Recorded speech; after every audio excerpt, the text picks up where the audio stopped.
Haleluya, haleluya, Yesu nashimwe, ndabasuje mu izina rya Yesu Kristo.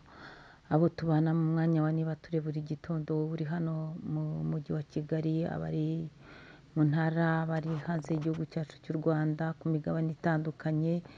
Yesu Kristo nashimwe, inshuti zanjye, bakristo b'itorero Elayono Mountain Church mu Rwanda. Yesu Kristo ashimwe cyane. Tubyutse dushima Imana yacu, tunejejwe n'Imana izinze ijoro ikazingura amanywa.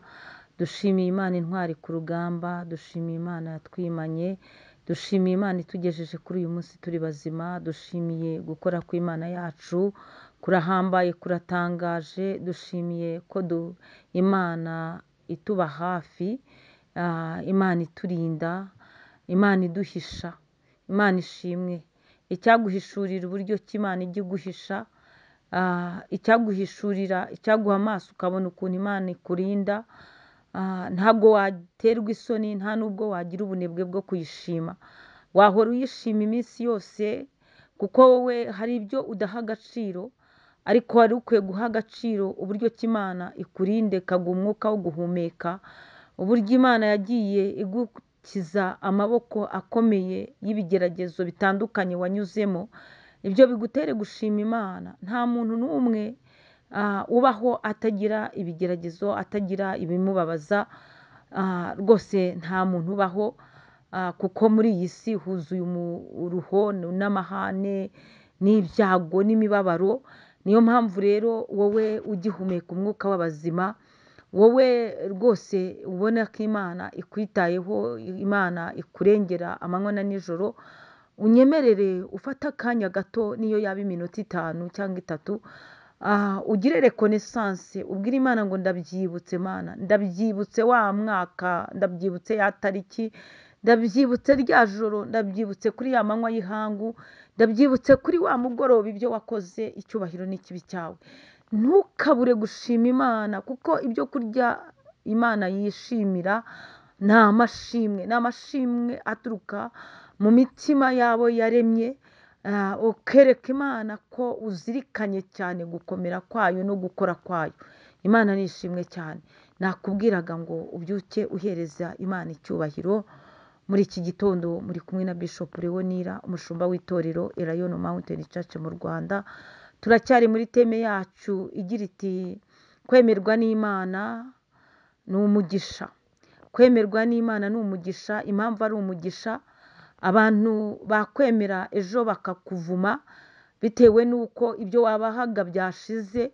Abantu bakwemera ariko ejo bakakwanga bitewe n'uko Satani yamennyemo inshishi. Abantu bakwemera ejo mugatandukana cyangwa se bakanapfa.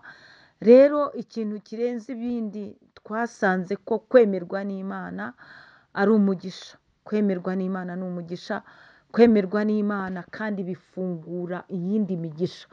Kwemerwa n'Imana bifungura imigisha ku buzima bwawe, kuko iyo wemewe n'Imana ikwemeza abantu, iyo wemewe n'Imana ikwicaritsa mu byicaro byiza, iyo wemewe n'Imana urarya ugahaga, kuko ubwayo ifite inzira zirenga 1000 inyuramo ikakugaburira. Iyo wemewe n'Imana igushyira mu bwihisho bwayo. Iyo nkubwiye ngo igushyira mu bwihisho bwayo, iragufata ikagukingiriza abanzi bawe ntibakubone, ndetse n'ibyo bagerageza gukora kugira bakubabaze bagukureho bikajya birangirira muri bo, bigafeyiringa, bakamwara, ndetse bimwe mu byo bapanze kugukorera bikabagarukaho. Rero Imana ishimwe, kuko kwemerwa n'Imana ni umugisha. Iyo wemewe n'Imana, Imana igutereka mu mugisha, ikagukikiza umugisha, ikakugotesha umugisha. Imana ishimwe. Nawe ukajya witwa mugisha, ndetse ukitwa na nyiramugisha, uko ibintu ukoze byose bikazamo umugisha, kuko wemewe n'Imana. Hari icyo Imana yavuganye nawe, kandi hari icyo Imana yavuze ku buzima bwawe. Urangije nawe wakira Yesu Kristo nk'umwami n'umukiza wawe, Imana irangije ibikugenzereza neza. Ijambo ryarambwiye ngo siko bizaba ku bategereza Uwiteka, ngo ntabwo bazakorwa n'isoni. Humura, komera, ahubwo uharanire kwemerwa n'Imana, kuko niwemerwa n'Imana biragenda neza. niwemerwa n'Imana. Abo bakwitaje, abo bakwanze, Imana irabakwemeza. Niwemerwa n'Imana, irakuburanira, ikuneshereze, igutsindire. Abakuburanya bose Imana ishimwe. Kwemerwa n'Imana ni umugisha. Nyemerera dusome ijambo ry'Imana muri iki gitondo, ubutumwa bwiza bwa Yesu Kristo nk'uko bwanditswe na Luka. Turasoma ibice 9 umurongo wa 26. Twihuse dusome mu izina rya Yesu Kristo. Titire y'ijambo handitse ngo Yesu asobanura iby'inzira y'umusaraba. Hanyuma kuri 26 ngo kuko umuntu wese ugira isoni zo kunyemera no kwemera amagambo yanjye, Umwana w'umuntu nawe azagira isoni zo kumwemera ubwo azaza afite ubwiza bwe n'ubwa Se n'ubw'abamarayika be n'ubw'abamarayika bera. Imana ishimwe. Iri ni ijambo Yesu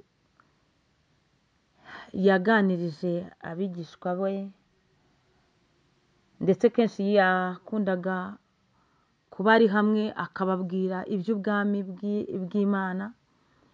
Aha rero ababwira ko umuntu nashaka kumukurikira agomba kwiyanga. Nicyo kintu yabanjije kubabwira. Arababwira ati umuntu nashaka kunkurikira niyiyange, yikorera umusaraba we iminsi yose ankurikire. Imana itugirire neza. Iri ni ijambo ushobora gutekereza mu buryo bumwe ndetse n'ubundi, ariko Yesu aravuga ngo umuntu nashaka kumukurikira, nushaka kugenda mu by'Imana, unezeza Imana, bigusaba ko hari ibyo wiyanga. Kwiyanga ni ukureka ibyakakunejeje wowe ukabona nta nyungu irimo, ukabireka. Abantu benshi bavuga ko kunywa inzoga ziryoha, ariko umuntu wazinywaga iyo aziretse aba avuga yuko ari ukwiyanga, yiyanze icyaka akakimarwa na Yesu. Rero hari n'ibindi byinshi wavuga ukavuga uti no gusambana rwose izo firingi ziba ari nziza, ariko iyo wakire Yesu Kristo aratubwiye ngo wiyange, ugire ibyo wanga, ugire ibyo wima uwo mubiri wawe, ugire ibyo wima iyo nda yawe, wiyange. Ni ukuvuga ngo wishyire mu maboko y'Imana, ugire ibyo wanga. Kwiyanga ni ukureka bya bintu byajyaga bikunezeza ariko ari iby'ibyaha, nta gaciro biguhesha, nta n'icyubahiro bihesha Imana, ahubwo binezeza umubiri uzabura, bikanezeza n'abadayimoni bagushuka. Wowe rero icyo gihe uriyanga ukabireka, ukavuga ngo ndakuzinutswe waba usambanyiwe, ndakuzinutswe waba usinziwe, ndakuzinutswe ukagira ibyaha bya bindi, warwangowe, ndakuzinutswe, mbese warurimiwe rutukana, ndakuzinutswe. Ukagira ibyo wanga nawe ukavuga uti ibi bintu mbihakaniye umubiri wanjye, nanjye rwose ibi byajyaga binezeza ariko ndabiretse. Ngo wiyange, ugire ibyo wanga, ugire ibyo ureka rwose. None haravuga ngo wikorere umusaraba wawe iminsi yose ukurikire Yesu Kristo. We yaravuze ngo mwikorere imisaraba yanyu iminsi yose munkurikire. Rero igihe cyose ugomba guhagarara neza mu kigeragezo, ugahagarara neza mu kibazo cyawe, ahubwo ugatumbira Yesu Kristo, ugakomeza ukareba ku Mana yawe. 26 rero niho yavuze ngo kuko umuntu wese ugira isoni zo kunyemera, igihe cyose uzagira isoni zo kwemera Yesu Kristo nk'umwami n'umukiza wawe, wagera mu bigare ukihakana Imana, wagera mu bapagani ukavuga wowe kudakijijwe, wagera ahantu basebye izina ry'Imana nawe ukabakomera amashyi.